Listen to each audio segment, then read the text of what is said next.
बात है, अगर आप किसी की शादी में जा रहे हो, आपने यहाँ पर कोई पैसे दिए और आप मुझसे उम्मीद करते हो कि अगर मैंने 100 रुपये दिए और मुझे 200 रुपये ला कर दे मेरी बेटी की शादी में, या मुझे 100 रुपये ही देगा, तो आप एक कर्ज दे रहे हैं।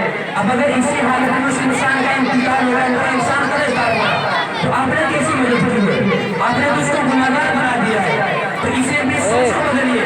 आज हमें चाहे एक आदमी अपनी गिरबानी छात्र दे सकता है, हमारी यही पोजीशन है, शादी में जाते हैं, सामान देते हैं, रुपया पैसा देते हैं, पैसे दिखवाते हैं, तो सिर्फ और सिर्फ हमारी नीयत यही होती है कि मैं दे रहा हूँ तो कल मेरी बेटी की शादी में इससे डबल आएगा।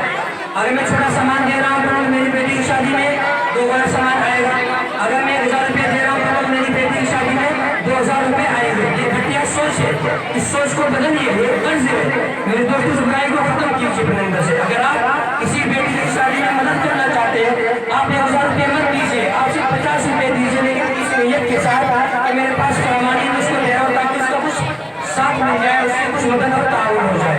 इसलिए इससे हम अपने बेटे की शादी में देना देना करें, और जो हमारी नीयतें होती है